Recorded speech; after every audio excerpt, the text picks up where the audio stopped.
Good morning, good afternoon, and good evening, and welcome to another episode of Conversations in Practical Theology with me, Saiyyidah Zaidi and Eric Stoddart. Today, we're going to be looking at the issue of national identity. The last time we met up was in person, and you can see that we had quite an interesting and diverse conversation and started to touch just a little bit on identity, national identity, and what that meant for us. And we thought it was worth kind of just unpacking a little bit more. So today's conversation is going to be dedicated entirely to national identity. So, Eric, what does national identity mean for you? Well, that's a complex one for someone from Scotland, because we've had the conversation in Scotland about national identity really significantly since about 1950, with the renaissance of specifically Scottish literature, Scottish, other than folk music, sort of more modern expressions of traditional music, and our sense of identity building with a referendum for devolution and then for independence. And it's a mixture of culture and political things. I have to admit, I'm a Scotsman who can't stand the bagpipes. Oh, no. They're okay 5 miles away. They're fine on a hillside and you're on another hillside. But I think it goes back to at school, when in secondary school, I used to play percussion, sort of classical percussion, and I got roped in to play the side drum for our cadet band, and they had 3 pipers in a small classroom, and it just completely did my head in, the noise, because they weren't even playing chanters. So I have to admit, I'm a Scotsman who doesn't like bagpipes. I do like haggis. And I actually watched Braveheart, the movie, in Flagstaff in Arizona, of all places, Wow. which was an interesting experience to sense the audience not getting interested in the things I was interested in. I tell you that because it's about being conflicted about what is national identity and not wanting to pin it down to any one thing, really.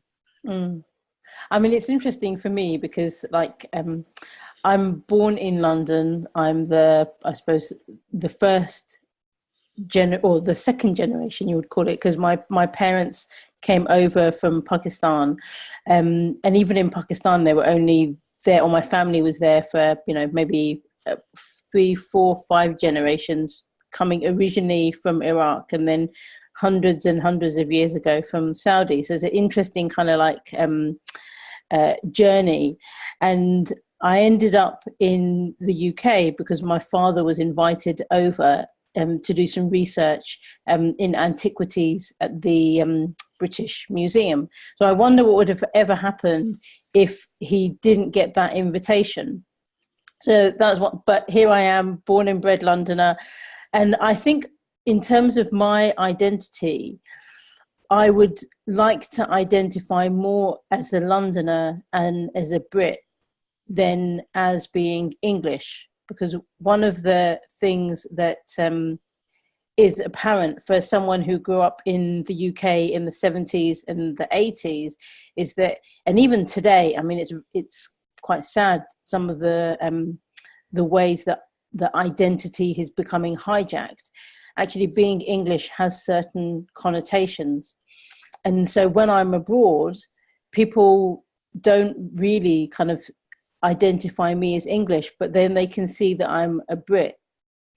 And actually, when I say that I'm a Londoner, it's very, very clear. Then they can pigeonhole me, let's say. But I lived in Scotland for 10 years. I lived in Glasgow for 10 years. And so I'm very pleased that I was accepted by my friends and my peers as an honorary Scot. So in some ways, it's kind of like, where do I fit? And I don't really know where that is, because I'll go to Pakistan, and the last time I went was 96. So really that's got no basis for where things are now in the country. But I know that if I was to go back even tomorrow, they would see me as being British or English as opposed to being Pakistani. But that's my kind of ethnic heritage. And yet when I went on Hajj with my husband, it was really funny because you meet people from all over the world. And I think they say that Mecca is one of the most cosmopolitan places in the world. And people just wanted to pigeonhole because as soon as they can say, oh, you're from there, it's as if there's a method of communication that's just been opened up. And so some people decided I was from South Africa. And despite my insistence that I was in no way connected to South Africa and I've never visited, although I'd love to, actually, me kind of trying to convince them that I was British created some tension. So I just kind of thought, you know what, I will be South African if that makes you happy. It's interesting you say that people wanted to pigeonhole you and sort of make some connection. And to me, that's one of the nice things about national identity, that if we're in an unfamiliar context and we either hear an accent or there's something tells us, here's someone that knows my situation, and we reach out. So we then may become hyper-national because, anecdotally, the Scots who are sort of scattered around the world are far more Scottish than most of the Scots who are back in Scotland. And that's a feature, I suspect, of being, wanting to come together, but also being invited to share something in common with other people. Yeah, I mean, absolutely. It's funny because I lived in Scotland for 10 years, for a chunk of time. I would easily go back and retire in certain parts of Scotland. And yet my husband, who is of Scottish heritage, he clearly has the same connection because it's in his blood. But in terms of kind of knowing as much about it as I do, doesn't. And so what you're saying is absolutely right. You kind of leave the country that you were born in or that you grew up in, and somehow you become much firmer in your connection with that country. Yeah, and I think it's something really positive, because if we're able to say, these are some of the values that my country represents, this is some of our heritage, these are some of the stories that we tell about ourselves over a long period of time, that can be a really positive thing, even if some of it's imaginary. Because I'm very conscious that a lot of what people hear about in terms of Scottish national identity, it was either created by Sir Walter Scott in the 19th century, or it's been cultivated on the basis of some sort of strange amalgam of tradition and fact and aspiration. And it doesn't necessarily have its roots in reality, I know that. But it's fun, sometimes, national identity. It is. I think, I know for me, when I've been traveling abroad, one of the things that is somehow quite reassuring is when you do see that, or you hear that kind of, British accent, and it doesn't matter to me which part of the Isles it's from, just hearing somebody speaking with a British accent makes you feel a little bit more safe and a bit more kind of at home and comfortable. Even if you're just literally just passing through an airport, you feel some sense of a connection. But I kind of wonder how artificial this whole national identity concept is, because, a few hundred years ago, it wasn't as clear cut as it is now. And so now boundaries have been created artificially in some cases, and they're used to kind of say, well, I'm in this camp and you're not. So somehow, whilst there's a lot of positivity that comes from identity or national identity, then there can also be a sensing of otherness, or you're not part of our gang.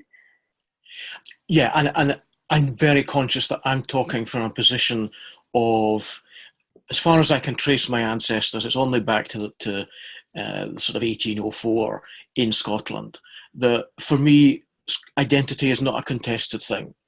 But I'm very aware that if someone's living in contested territory at the border of two countries, or if there's a mixed cultural heritage that they want to draw on and their national identity isn't as precisely drawn as others want it to be, that can be a huge, huge issue. So it's interesting. I mean, do you think national identity is based on the passport that you hold, or is it based on your ethnic origin? Ooh, I think it's probably depends on what you need it to do for you. Mm-hmm. If you're in a situation where you've got to cross a border, then it's the passport which is the most important thing. If you're in conversation or even argument with people, or your identity is threatened, maybe the cultural bit becomes more important. But switching legal, constitutional, cultural, ethnic, whatever is needed at the time, maybe. Yeah, because I know for me, I mean, I keep coming back to traveling, but it was really interesting the kind of what I received as I was traveling as a Brit is that when people look at you, they don't actually, because of the way that I'm dressed, there's an assumption that I'm not British. But as soon as I start opening my mouth, it's very, very clear. And then you hold the passport, and I realized actually the privilege that comes with the British passport is huge, because I can still quite easily go into many countries that I wouldn't be able to go into otherwise. You can get even a 72-hour kind of transit visa to China without having to spend weeks and months getting a visa if you've got a different kind of passport. So there is some privilege that comes with, because I would see the passport as the national identity, but also where you live. And so I think for me personally, I mean, I lived in London until I was 18, 19, and then was in Scotland for 10 years. And I feel as if I grew up in Glasgow. So those were kind of like very important years for me in terms of forming my own identity. And I think that's why I know that, it sounds silly to say that I've got any element of Scottishness in me, because I don't in terms of my kind of DNA. But in terms of my mindset and how I think some of my values have been formed, actually, I think I do have quite a lot of Scottishness within that, because of what I've been exposed to in those formative years. Does that make sense? Absolutely. And for me, it's one of the attractive aspects of the talk of nationalism or national identity, certainly at its best in Scotland, where it's not been ethnic nationalism, it's been civic nationalism. So when we've done it at our best, nationalism in Scotland, national identity, is about who's here, who's thrown their lot in with us, who's part of our community. Then if you want to be Scottish, you're Scottish. And that to me is the inclusive aspect of national identity. Yeah, and I mean, I agree with you entirely. And it's interesting because it's great. I mean, it's funny. When I was living in Scotland, I was seen as English. I was never seen as Asian. And I just always found that kind of dichotomy really fascinating. And it was wonderful because I was really, really welcomed. But at the same time, there was one incident, and I think I mentioned this to you before, when I was in Edinburgh and Scotland were playing at the rugby, and England won, and I was in the station going back to Glasgow, and I've never faked a Scottish accent in my life. But I was sitting, reading my book, waiting for the train to come, and these three guys decided to have a chat with me. And I thought, this is the one time I need to just pretend that I'm not English, because I didn't know what was going to happen, And so but then sometimes that kind of feeling of being threatened is also an internal one as well. But I think given the situation and the environment, etc., I think there was a little bit of cause for it. But so identity can be wonderful when it's used positively, but it can actually destroy when it's used negatively. And I think I'm conscious that I'm not interested in sport. So the issue of who do I support when there's England or Wales or Scotland is competing in some international event, or if we're competing against each other, it just goes by me completely, because I'm not, but I can appreciate that for some people that becomes a flashpoint it can become issues of feeling threatened or threatening others, and that becomes part of the unsavory side of national identity, I think. And I mean, kind of continuing with the sports analogy is just a little bit more. It's really interesting for me, this World Cup, because I can take the World Cup or leave it. I think one of the things that seems to happen for me is that these star players within the national teams, you really start to see their skill set, because they play at a different level when they're playing with the team, whereas when they're like, in their normal kind of Man U, Arsenal, etc., they're just normal star players within that environment. But who do you support? That's the question, right? And so I've always been resistant to supporting England.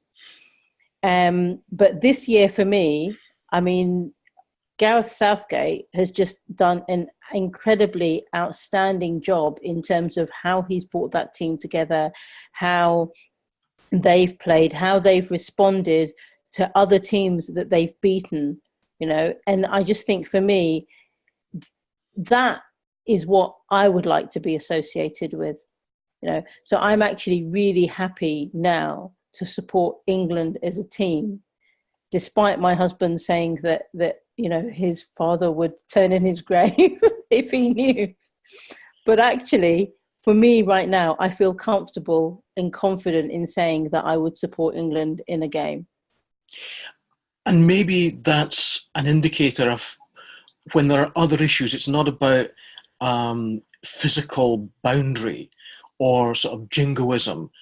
It's about recognizing compassion and honor, both in victory and in defeat on the sporting field, and treating people as and I endorse what you're saying about those images of the English manager dealing with defeat, dealing with victory over teams as they went away, was really a good role model. And that's an attractive side of saying, I want to support you because that's what you embody. Yeah. Not because you happen to be living on one side of an artificial boundary that was written on a map at some point. Yeah, absolutely. And I think if that's what national identity stands for, it's something that you can associate with. I think the challenge does come in where conflict is created through identity. And, in the Quran, God tells us, we've created you as a nation of tribes so you can get to know one another. And I think what we've forgotten is that this nation of tribes has been created and we don't know how to communicate with each other anymore. And actually that's happening at a very human level, but it's also then taken up nationally. And when you look at kind of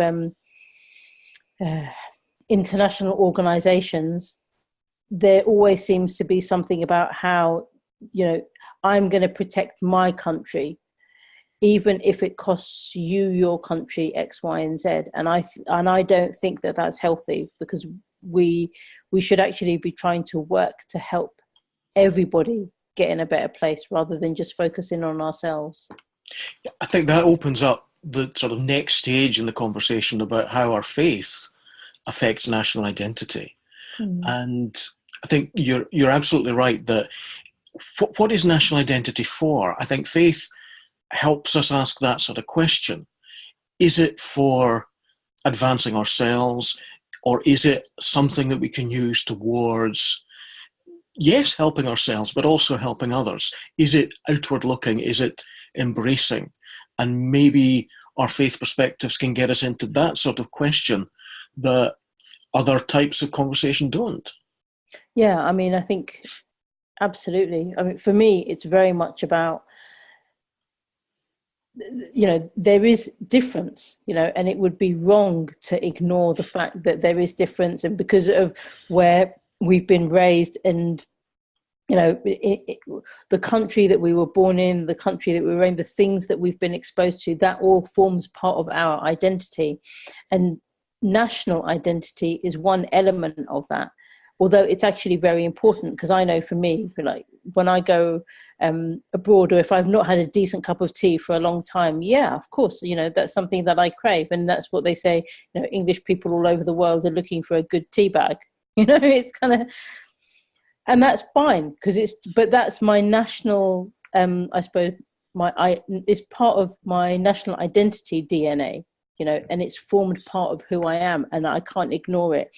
But if there's a point at which there becomes conflict between me being a Londoner or English or British and even European, and that then kind of creates that conflict, then I think that's at the point at which I would say I would need to step back and just kind of say, well, I can relate to you as a human being again.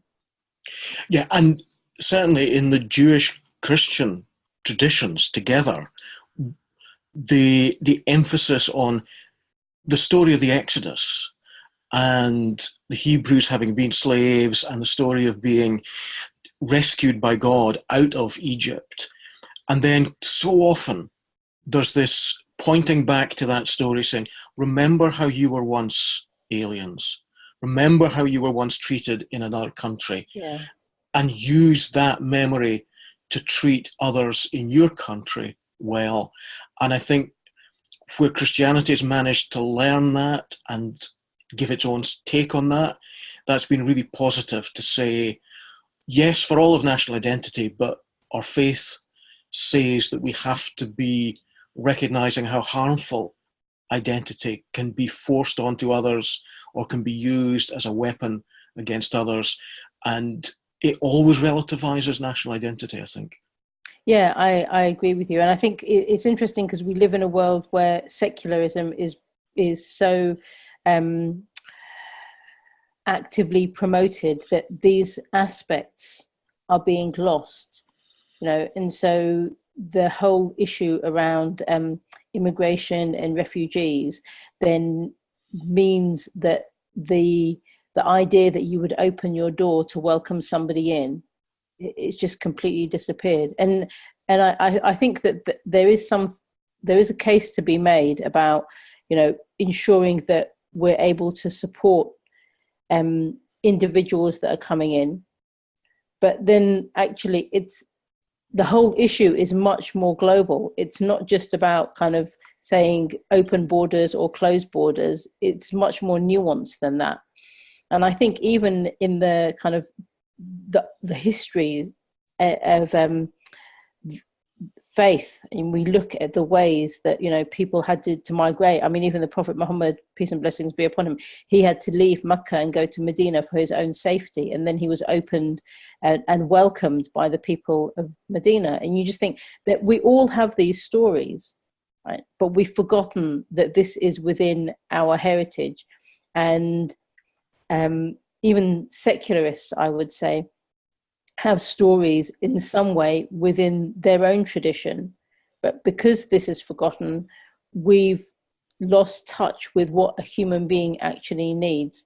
And then I read amazing stories, for example, about the Yorkshire Halloumi Company, where I think she's a Syrian lady, came over. She didn't have a job. She couldn't find anything. She loved the richness of the Yorkshire milk, and she started making halloumi.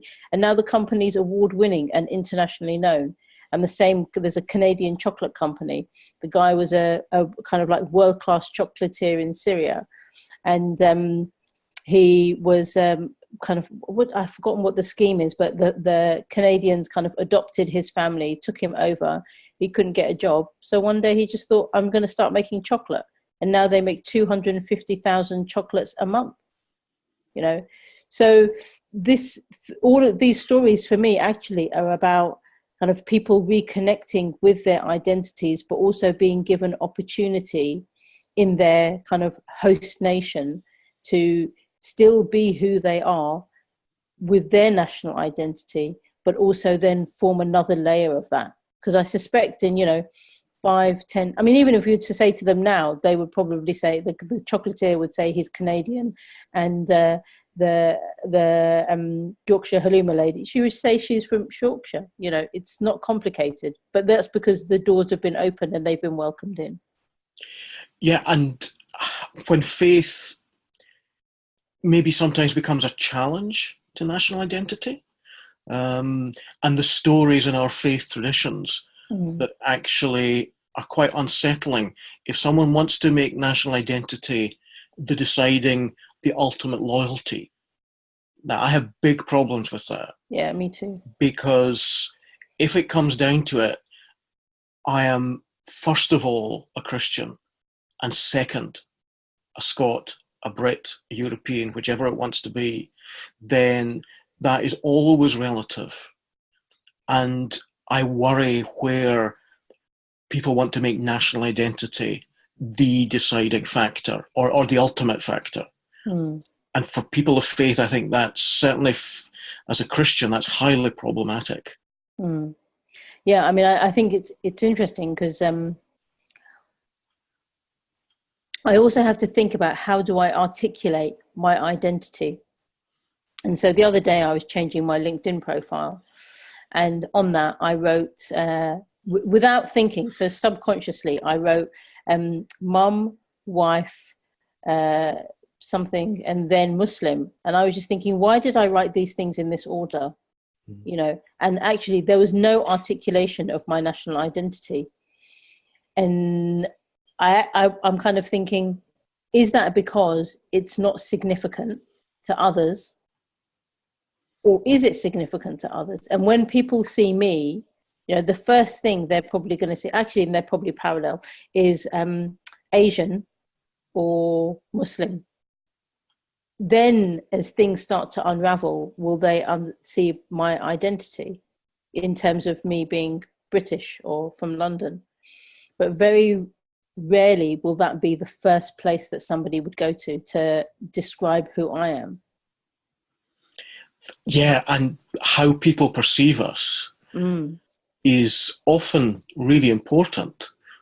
But I wonder if it sometimes becomes too important for us, because people want to pigeonhole us, and actually sometimes we maybe want to be pigeonholed, because that can be easier to, well, we'll just go with that flow and we'll play that role. You know, if I'm away somewhere outside of the UK, I'm quite happy to play up the role of being Scottish, and I'll tell the Scottish stories that I would never bother telling over here, and I would accentuate that. But that is very much playing a role for other people's expectations. And the pressure that is placed on us to articulate, whether it's our national identity or our religious identity, is often quite a strong pressure, I think. And it's interesting because you're making me think about when I travel to California by myself, because I've done that a few times, and I'm always a little bit scared. But I know that when I get there, I feel as if I am a kind of representative of the tourist board of Great Britain. And I encounter people who are doing exactly the same, but for California. And so we then end up having some really, really lovely, positive conversations about how they are open and warm and everything, and how we're so happy to be in their country, etc. Then you think, actually, if I was going to be there for a longer period rather than just a holiday, how would that be taken? You know, and you're right, speaking about pressure, because I do feel as if when I'm abroad, I can't say anything negative about my country and about my government and about the issues that we're facing. And yet being here, we see the NHS is falling apart. The school system needs a complete rehaul. You know, sometimes the rubbish isn't collected. I could go on, you know, and that's the practical day to day. But those things, it probably exist in all countries as well. Yeah. And it's like, well, if we're going visiting, just in our own town, we'll maybe just smarten up a little bit, and we'll want to make a good impression. Yeah. And that's an entirely human and positive and good thing. It's not glossing over things that are negative about our identity or whatever. It's just, it's a good, almost polite thing to put in a bit of effort. Yeah. And it's funny you say that, because I think that putting in a bit of effort is lost from so many different things. Because, like, we're supposed to wear our best clothes when we go to the mosque on Friday. I know, Christians are supposed to wear their Sunday best when they go to church. These things, they're just kind of a little bit lost. There was something I read yesterday in the newspaper about a journalist who has lost his wife from cancer, and he had to put a statement out saying, when you come to the funeral, please come dressed in black, because people were just wearing bright, bold colors. And he said, yeah, fine, it's a celebration, but actually, because he's got young kids, he said they won't know how to handle that. And so sometimes it's about how we're presenting ourselves, dependent upon the context we're in, the situation, and even what we're trying to communicate. Because regardless of what our national identity is, the message that we give to the others is actually quite significant. And their perception of us as people it should always be a positive one if if we're trying to be true and honest to our faith. Because I think we always do want to leave people with good impressions of us as human beings, because clearly that's going to make God happy, right? Yeah, because I was going to ask, how does your faith particularly inform how you would present yourself to other people? Just kind of generally day to day. Mm-hmm. I mean, I think for me, it's about being polite and courteous and honoring that other person. So even if they feel a little bit concerned or threatened or whatever because of what they've read in the media or about Muslims, then my job is not to kind of like go into that and feed that or to respond quite sharply against it. My job is just to be me, And so at the end of the day, when it comes to national identity, religious identity, gender identity, I can only represent me, And if I leave somebody else with a decent enough impression of me, maybe then that will change their perception of other people too. Yeah, and I suppose for me, it's something around that, the teaching of Jesus to do unto others as you would have them do unto you. Mm. And to think, how would I want to be treated? Well, the onus is upon me to be positively treating people in that sort of way. Yeah. And that can clash with national values and national identity. Yeah, I mean, it can also clash with our own egos as well. I mean, there's it's interesting because there's a story of a Jewish lady always throwing rubbish on the Prophet Muhammad as he was walked past her house. And then one day the rubbish stopped being thrown on him and he was like, what's going on? So he kind of knocked on her door and realized that she was really ill. And so then went to say, so how can I help you? And what's really fascinating for me about that story is that even though this lady was throwing garbage on him, and he could have responded, he could have taken a different route, right? But he didn't. He just kept on going. He was concerned for her. And I think for me, that is how we should be in terms of how we represent our faith when we go out. If you see somebody that's homeless and has a need for food or a drink, help them. Actually, I saw a dog the other day just, parked outside tied up outside the supermarket, and the poor thing's tongue was it was right on the floor. And I thought, if I put a little bit of water out for it, is its owner going to come and tell me off? Yet it desperately needed it because we're in 30 degrees heat at the moment, and I think even though I didn't put the water out because I was scared I was going to get told off by the owner, I just thought even that thought is a good thought, and maybe God will reward me for that. I mean, that's not my intention in the moment when I did it, but and so I think faith comes into things like this. So it's if you regularly see a neighbor and then you don't see them, knock on their door. if you see a situation that isn't quite right, if you see a banana skin on the floor, I mean, don't leave it, it's not complicated. And I think for some people, they would be doing that as a humanitarian act, which is perfectly fantastic. But for others, I think, they would do it as something that could be seen as an act of worship. Yeah, and that's to think of doing our national identity as an act of worship. That's a lot to think about in that, because certainly in my tradition, we would probably see more of a conflict between faith and national identity. Yes. And to see doing national identity as worship, I think that opens up a lot of really interesting ideas, because Jesus talked about loving your enemies. Now, we don't have to think of national identity in terms of enemies and friends and foes, but there's something there in that saying about reaching out beyond the hostility that you might either perceive as real or it is genuine or whatever. The reaching out of that, doing that as an act of worship through our national identity, that's a lot to think about. Yeah, and I mean, I think when you frame it like that, I suppose I'm not really talking about doing these actions as part of my national identity. Mm-hmm. I think I'm talking about doing them as part of who I am as a human being, and my national identity forms just part of that. Because very sadly, actually, let's talk about this. Being a Londoner, there isn't really a definition of what being a Londoner means, because London is so diverse and so complex and has such a rich mix of people. It would be very hard to say this is what a Londoner is. Being English has a definition which is quite fluid, but because of the even the colonial heritage that comes with being English, and we could go back to the Crusades, etc.